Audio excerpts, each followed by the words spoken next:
Bienvenidos a este tiempo, mensaje de la palabra.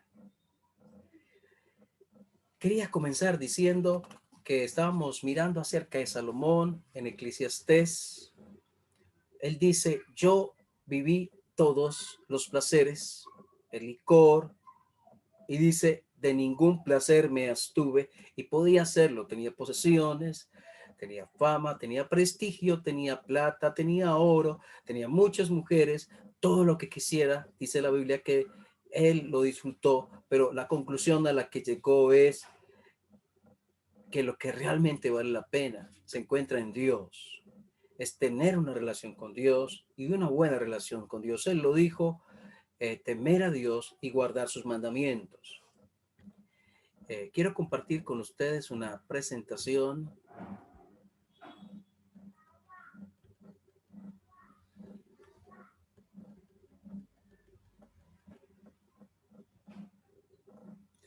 Lo que realmente vale la pena es el trabajo en el Señor. Eso vale la pena. Un misionero inglés, William Carey, año 1793. Un día, en un momento de quietud en su trabajo, vendiendo zapatos, escuchó el llamado de Dios. Escuchó, si el deber de todo hombre es escuchar el evangelio, entonces es el deber de aquellos a los que se les ha encomendado con el evangelio. El deber de ellos es aspirar a llevarlo a todas las naciones. Él escuchó como si esta voz viniera de Dios, como un llamado directo de Dios, y él susurró, heme aquí, envíame a mí. En 1793, él y su esposa, su familia, sus dos hijos, su esposa Dorothy y sus dos hijos fueron a la India. Fue un viaje largo de 5 meses. Y allí en la India pasó años sin ver fruto. No había ni un convertido en 7 años. Su hijo de 5 años murió por disentería. Él también padeció malaria. Su esposa, agotada mentalmente, por tanta presión, pero solo la gracia de Dios sostuvo a Kerry, que persistía en el llamado de Cristo. Fue quien dijo la famosa frase, espera grandes cosas de Dios e intenta grandes cosas para Dios. En 1800 se bautizó el primer convertido hindú, 7 años después de estar trabajando allí en la India, y se logró imprimir el Nuevo Testamento en lengua bengalí. Al poco tiempo, él y su equipo misionero que logró establecer tenían aproximadamente 100 escuelas en bengalí. Para cuando Kerry murió, habían pasado 41 años en la India. Su misión podía contar con unos 700 conversos y había establecido una base impresionante de traducciones de la Biblia, educación y reforma social. Él pudo pasar por momentos difíciles, por momentos en que se sentía solo, por momentos en que tenía luchas económicas, luchas de salud, y trabajaba incansablemente y no se veía fruto, pero él pudo recordarse con toda seguridad la palabra del Señor que decía, adelante, el trabajo en el Señor no es en vano. Y quiero que miremos, por favor, te invito a que mirar 1 Corintios capítulo 15. Los primeros versículos nos hablan de el evangelio. Cristo murió, Cristo fue sepultado, Cristo resucitó, Cristo vive hoy. Y llegó a la vida el apóstol Pablo, el Cristo vivo. Y dice el versículo 9, porque yo soy el más pequeño de los apóstoles, que no soy digno de ser llamado apóstol, porque perseguí a la iglesia de Dios.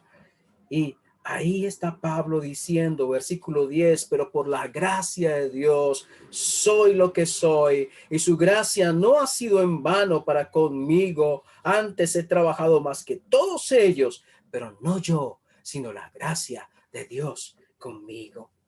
Y tenemos un apóstol antes de Cristo, Saulo de Tarso, que persiguió, asoló hizo daño a la iglesia de Dios, pero ahora vemos cómo Él habla de esa iglesia, cómo la aprecia, cómo la ama, y nosotros, los creyentes de hoy, debemos amar lo que Dios ama, debemos apreciar la iglesia de Dios, debemos aportar, apoyar, contribuir a la iglesia de Dios, a su crecimiento, a su edificación. No podemos estar quietos, no podemos estar indiferentes y debemos amar lo que Dios ama. Pero Él dice, perseguí a la iglesia de Dios. Y cuando miramos allí en Hechos capítulo 8 versículo 3, y dice, Saulo asolaba la iglesia y entrando casa por casa, arrastraba a hombres y mujeres y los entregaban a cárcel.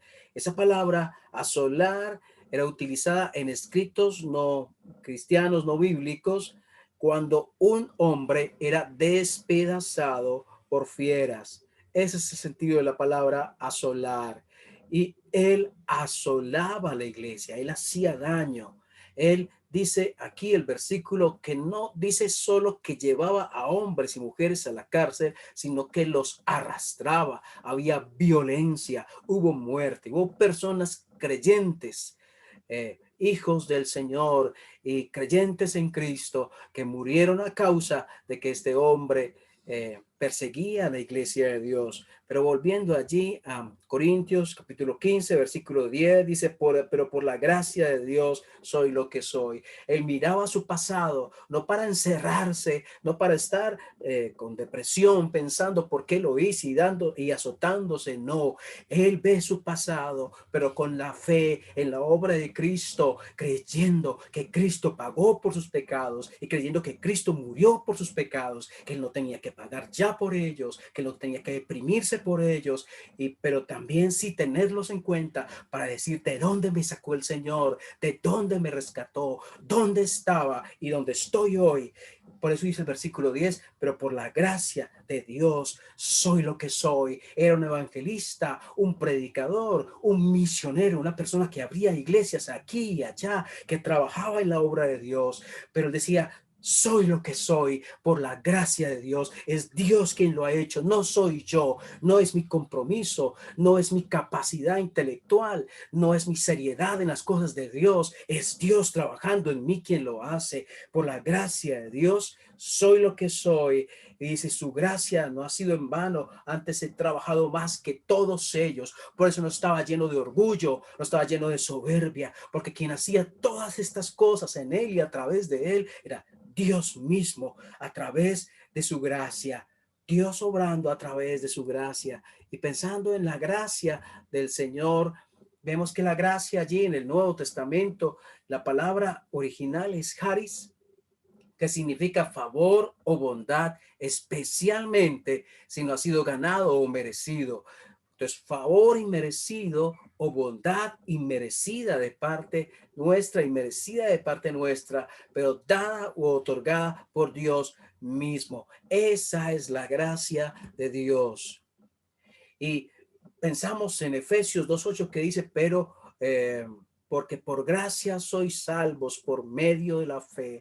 La gracia nos lleva a la puerta de la salvación. La gracia nos coloca allí y nos entrega el regalo de la salvación a través de la obra de Cristo. Pero no se va, la gracia no nos lleva hasta ahí, se va y nos deja solos. La gracia nos acompaña en el camino que nos ha abierto la puerta de salvación, nos acompaña en el camino de la vida. Pablo le dijo al Señor, el Señor le dijo a Pablo, bástate mi gracia, porque mi poder se perfecciona en la debilidad. Pero también aquí está Pablo diciendo que ha sido posible trabajar, que no ha desmayado, que no ha decaído, que no ha dejado la obra de Dios, que no ha dejado de trabajar, de hacer aquí y allá cosas para el Señor, porque la gracia de Dios le ha sostenido. Y es la misma gracia que me sostiene a mí, es la misma gracia que quiere levantarte a ti y colocarte en el camino del servicio, porque Dios quiere usarte para su gloria y Dios quiere que perseveres, que seas constante en el servicio para el Señor.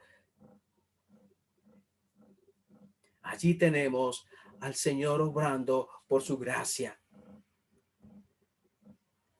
Hechos capítulo 11, versículo 19 dice, vamos, acompáñenme, Hechos 11, 19, cuando los creyentes fueron esparcidos, porque Esteban muere y hubo una persecución contra la iglesia, contra los creyentes en Jerusalén. Estos tienen que salir huyendo de esta tierra, pero ellos no se quedan quietos, ellos no se encierran a estar deprimidos, a acusar a Dios, a sentir amargura o resentimiento. Miren lo que ellos hacen. Versículo 19. Ahora bien, los que habían sido esparcidos a causa de la persecución que hubo con motivo de Esteban, pasaron hasta Fenicia, Chipre y Antioquía, no hablando a nadie la palabra, sino solo a los judíos, pero había entre ellos unos varones de Chipre y de Cirene, los cuales cuando entraron en Antioquía, hablaron también a los griegos, anunciando el evangelio del Señor Jesús. Miren, ellos están trabajando en la obra del Señor, ellos están esparciendo la semilla del evangelio, están llegando a otros lugares, inicialmente hablando solo a judíos, pero después unos varones también hablaron a los gentiles la palabra del Señor. Y miren qué bendición, versículo 21, qué maravilla. ¿Quieres tú participar en la obra de Dios? Te invito a que te unas, a que veas cómo Dios transforma corazones, a que veas cómo Dios toca almas, a que veas cómo Dios convierte personas y salva vidas. La mano, versículo 21, la mano del Señor estaba con ellos y gran número creyó y se convirtió al Señor. Y llegó la noticia de estas cosas a oídos de la iglesia que estaba en Jerusalén. Y enviaron a Bernabé que fuese hasta Antioquía. Cuando llegó y vio la gracia de Dios, se regocijó y exhortó a todos a que con propósito de corazón permaneciesen fieles al Señor. Él pudo llegar y ver corazones llenos de adoración. Él pudo llegar y ver personas llenas alabando al Señor, personas con libertad, personas que habían estado en vicios, saliendo de ellos, familias destruidas, unidas por el Señor. Él pudo ver personas transformadas, él pudo ver la gracia de Dios, él vio la gracia de Dios. Y la pregunta es, las personas que están a nuestro alrededor, las que nos conocen, pueden ver en nosotros algo de esa gracia de Dios, algo de esa obra de Dios en nosotros. Él pudo verlo en aquellos cristianos en Antioquía. Entonces, por eso pensamos en el anterior punto, en la fuerza, porque la fuerza que nos sostiene en el camino del servicio, que es la voluntad de Dios para todo creyente, es la gracia de Dios quien me sostiene. Y aquí en Corintios, vamos a Corintios nuevamente, capítulo 15, versículo 57, después de hablar de la resurrección, que la resurrección certifica que somos perdonados, la resurrección certifica que tenemos perdón, que tenemos salvación, que la obra de Cristo es suficiente, perfecta, que no hay nada que añadir. La certificación de Dios de que recibió la salvación nuestra hecha en Cristo Jesús, en la resurrección de Cristo. Y en él tenemos también la esperanza que si morimos algún día, resucitaremos. Él nos levantará de la muerte para encontrarnos con él. Versículo 57. Mas gracias sean dadas a Dios que nos da la victoria por medio de nuestro Señor Jesucristo. Si tienes luchas, si tienes problemas, si hay dificultades en tu vida, hoy te dice el Señor que gracias sean dadas a Dios que nos da la victoria por medio de nuestro Señor Jesucristo. En él y solo en él. Versículo 58. Así que hermanos míos, amados, escuchen bien, están firmes y constantes, creciendo en la obra del Señor siempre, sabiendo que vuestro trabajo en el Señor no es en vano. Y me preguntaba si crecer en la obra del Señor es un mandato o es una opción, es algo que debo o que no debo hacer, o es algo que si quiero lo hago. Y veo que es un mandato de Dios, crecer en la obra del Señor siempre. Entonces me preguntaba si es para algunos creyentes o es para todos. Y aquí dice el versículo 58 iniciando, así que hermanos míos, amados, pienso que es para todos aquellos que han llegado a confiar en Cristo, es el mandato, creced en la obra del Señor, siempre creciendo en la obra del Señor. Y eh, en enero 2020, cuando unos meses antes de que empezara la pandemia en la cual estamos a nivel mundial, quiero que pienses, que escribas en un cuaderno o en una hoja, allí es donde estás tomando tus notas, en qué ministerio desempeñabas en aquel momento. Tal vez estabas con el ministerio de niños, tal vez con el de jóvenes, tal vez con el de adultos, con el de parejas. ¿En qué ministerio te estabas desempeñando? O tal vez si no estabas sirviendo al Señor en ningún ministerio específico, escríbelo. Y a la fecha, ¿qué ministerio estás desarrollando? Entonces, sí, para enero 2020 tenías dos ministerios y a la fecha tienes uno o ninguno. La pregunta es, ¿estás creciendo en la obra del Señor?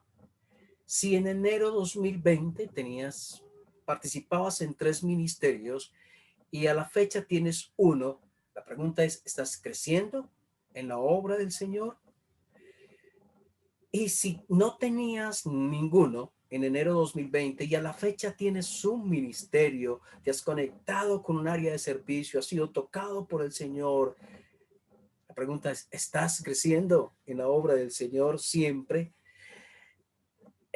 La obra del Señor tiene que ver con su iglesia. La obra del Señor también tiene que ver con los perdidos, con aquellos que se están condenando, con llevar el mensaje de la palabra del Señor. La pregunta entonces, ¿qué es la obra del Señor? La obra del Señor implica la iglesia suya, pero va más allá de la iglesia, va hacia el propósito del Señor. ¿Qué es la obra del Señor? Creced en la obra del Señor siempre. Participemos en el propósito, participemos en la tarea, en el proyecto que Él tiene de salvación. Participemos en aquello que Él está haciendo. Unámonos a lo que Dios ya hace. Si hay una persona que muestra deseos por escuchar la palabra de Dios, la pregunta es si tú estás llamado a compartir con esa persona. Si Dios, hay personas, hay necesidades, hay ministerios que necesitan apoyo. El ministerio de niños necesita apoyo. El ministerio de jóvenes en el momento de nuestra iglesia no está funcionando. Si Dios necesita hombres y mujeres para que apoyen este ministerio, para que apoyen el ministerio de mujeres, para que apoyen el discipulado, para que hagan otras cosas, para que se involucren en otros aspectos de la obra del Señor, el cual Dios quiere hacer, pero se necesitan hombres y mujeres que se levanten y digan, heme aquí, aquí estoy, la obra tuya es importante, la obra tuya es tu proyecto y yo quiero estar, yo quiero participar en aquello en lo cual tú estás haciendo con mis capacidades, con mis dones, con mis cualidades, con mi intelecto, con todo lo que soy, con lo económico, con lo que sea que tú me coloques a hacer. Yo quiero participar. Es hora de que te levantes, de que dejemos la indiferencia, de que dejemos la pasividad, de que abramos los ojos y los oídos a lo que Dios está haciendo y nos unamos a lo que Dios hace participando de la obra de Él. Porque también dice, sabiendo que vuestro trabajo en el Señor no es en vano, no es en vano. Y pienso, años atrás trabajaba como vendedor y teníamos que vender algunas vitaminas y por lo menos teníamos que vender una cuando teníamos que viajar a unas ciudades cercanas. Si no vendíamos siquiera, trabajábamos puerta a puerta y si no vendíamos siquiera una de ellas, teníamos que sacar de nuestro propio bolsillo para pagar el pasaje. O sea, además de que trabajas, además de que no comes bien, porque el almuerzo nuestro era una gaseosa y un pan, además de que todo eso sucede, tienes que sacar dinero para pagar tu pasaje porque no pudiste vender ni una. ni un elemento de estos. Pero el trabajo en el Señor no es en vano, es el mejor jefe, es el mejor trabajo, la mejor labor. Estás sembrando para la eternidad. Cualquier trabajo aquí te exige esfuerzo y te exige cumplimiento y te exige compromiso, pero el trabajo en el Señor también se necesita compromiso, también se necesita esfuerzo, pero nuestro jefe es mucho mejor que cualquier otro y el trabajo tiene resultados eternos. El trabajar para el Señor es lo mejor. Levántate y únete a la empresa mayor, más grande de bendición, a la iglesia del Señor, a los diferentes ministerios, al evangelismo, al discipulado, a lo que Dios esté llamando. Di al Señor, heme aquí, aquí estoy, dispuesto para hacer lo que quieres. Ten un momento con el Señor en el cual digas, aquí estoy, Señor. El Señor dice allí en uno de los evangelios, haceos tesoros donde ni la polilla ni el orín corrompen y donde ladrones no minan ni hurtan. Te invito a orar. Dios, gracias por esta palabra tuya, porque llega al corazón, porque llega al alma, porque es tu palabra, porque quiere ir más allá, porque quiere alentar, porque quiere bendecir, porque quiere despertar, porque quiere abrir los ojos, porque quiere llevarnos hacia tu voluntad. Queremos estar allí. No hay mejor lugar que el centro de tu voluntad y no hay nada mejor que hacer que trabajar en lo que tú quieres que trabajemos, en lo que es para ti. Dios, gracias. En el nombre del Señor Jesús. Amén.